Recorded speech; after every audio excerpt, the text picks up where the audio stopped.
বৈঠক হয়েছে। এই বৈঠকে তদন্ত প্রতিবেদনের উপর ভিত্তি করে বিস্তারিত আলোচনা হয়েছে। সেই আলোচনার প্রতি আমরা যথেষ্ট যত্নশীল, মজলিসের সভার প্রতি আমরা যথেষ্ট আন্তরিক। মজলিসের সভা তদন্ত প্রতিবেদন পর্যালোচনা করতে গিয়ে ওনাদের মুখে যে বক্তব্য আমরা যতটুকু শুনতে পেরেছি, যে সকল অভিযোগ হযরত মুহতামিম বিষয়ের বিরুদ্ধে আনা হয়েছিল তার অধিকাংশই তিনি এই অভিযোগে অভিযুক্ত। তবে ওনাকে আত্মপক্ষ সমর্থনের জন্য সুযোগ দেওয়া উচিত, যেটা সরকারি নিয়ম। তা না হইলে হয়তো উনি আইনি প্রক্রিয়া যেতে পারেন।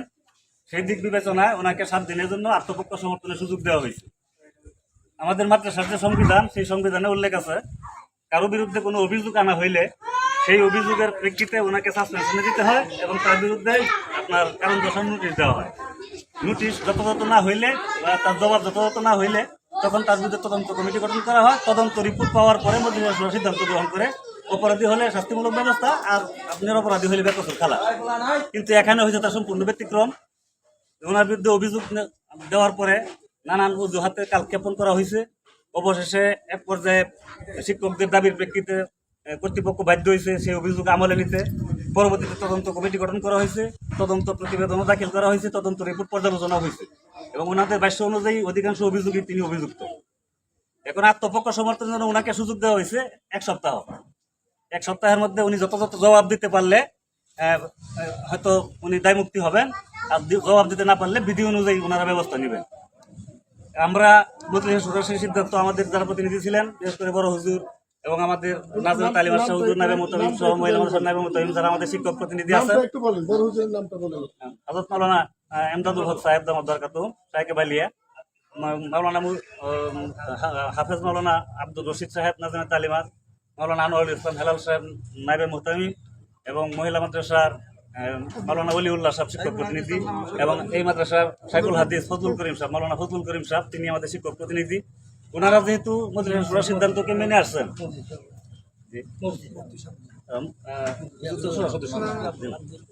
ওনারা যেহেতু মজলিসের সভার সিদ্ধান্তকে মেনে আসছেন, আমাদের আজকের নতুন কর্মসূচির অংশ ছিল আমাদের দাবি যদি আদায় না হয় আর উনি যদি অপরাধী প্রমাণিত হওয়ার পরেও কোনো কালক্ষেপণ করা হয়, তাহলে আজকের থেকে নিয়ে লাগাতার কর্মবিরতি চলবে। শিক্ষকরা আসবে, হাজিরা দিবে এবং তারা কোনো কাজে অংশগ্রহণ করবে না এই সমস্যার সমাধান না হওয়া পর্যন্ত। এবং পরবর্তীতে মাদ্রাসা কর্তৃপক্ষ বলতে মজলিসের শুরা বা প্রশাসন যদি আমাদের উপর কোনো ধরনের চাপ প্রয়োগ করে, বল প্রয়োগ করে বা কোনো ধরনের আইনি প্রক্রিয়া আমাদেরকে হয়রানি করা হয়, তাহলে তাৎক্ষণিক এলাকাবাসীকে নিয়ে আমরা পরবর্তী কর্মসূচি ঘোষণা করবো। এই ধরনের পরিকল্পনা আমাদের ছিল। শুরার সিদ্ধান্তকে স্বাগত জানাই আমরা এখন থেকে যেহেতু 7 দিনের সময় দেওয়া হয়েছে, আমরা আগামী মাসের অর্থাৎ জুলাই মাসের 10 তারিখ পর্যন্ত অপেক্ষা করব এবং এই 10 তারিখ পর্যন্তই আমরা মজলিসের শুরার সিদ্ধান্তকে স্বাগত জানাই আমাদের শিক্ষা কার্যক্রম সহ যাবতীয় কার্যক্রম যথারীতি চালিয়ে যাব। 10 তারিখের পরে আর একদিনও সময় দেওয়া হবে না।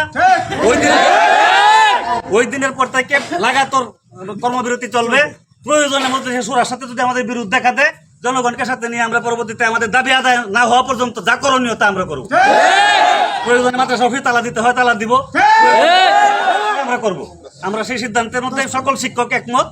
আপনাদেরকে ধন্যবাদ, আপনারা সকাল থেকে আসছেন এবং এই সার্বিক পরিস্থিতি আপনারা পর্যবেক্ষণ করে গেছেন। তদন্ত রিপোর্টের প্রতিবেদন আপনাদের হাতে হয়তো কপি পৌঁছে গেছে। যদি না পেয়ে থাকেন আমাদের করণিক সাহেবের কাছ থেকে আপনারা সংগ্রহ করে নিতে পারবেন এবং সেটা দেখলে আপনারা বুঝতে পারবেন যে কের জন্য এই শিক্ষকগুলো এতদিন ধরে আন্দোলন সংগ্রাম করতেছে, তাদের দাবি ন্যায্য না অন্যায্য। আমরা আশা করবো আপনারা গঠনমূলক এবং সুন্দর সাবলীলভাবে রিপোর্ট পেশ করবেন। প্রতিষ্ঠানের স্বার্থে আপনাদেরকে আমরা আমাদের পাশে চাই। ধন্যবাদ সবাইকে। আসসালামু আলাইকুম। 10 জুলাই পর্যন্ত আমরা অপেক্ষা করবো। আজকে 25 তারিখ। কিন্তু এখানে আমরা যে জিনিসটা জানলাম যে এখানে আজকে ভারপ্রাপ্ত যে সভাপতি আছে তিনি নাকি স্বেচ্ছায় এখান থেকে পদত্যাগ করছেন, এই বিষয়টার ব্যাপারে আমরা একটু জানতে চাই। কেন এটা আমরাও শুনছি, আমাদেরকে করণ হিসাব অবগত করছেন যে যিনি ভারপ্রাপ্ত সভাপতি আছেন উনি অপারগতা প্রকাশ করছেন, ওনার দ্বারা দায়িত্ব পালন করা সম্ভব নয়, যার জন্য পরবর্তীতে সভাপতি নিয়োগের জন্য উনি আবদার জানায়, লিখিত আকারে নাকি তিনি আবেদন জানিয়ে গেছেন। ওনার নাম আপনার জনাব ইকরামুল হক তালুকদার, চেয়ারম্যান ডাকুয়া ইউনিয়ন পরিষদ এবং তারাকান্দা উপজেলা আওয়ামী লীগের সিনিয়র যুগ্ম আহ্বায়ক। বর্তমান সময়ে তিনি ভারপ্রাপ্ত সভাপতি। ইতিমধ্যেই তিনি সভাপতি হিসাবে কোথায় পুরো স্বাক্ষর করেছেন?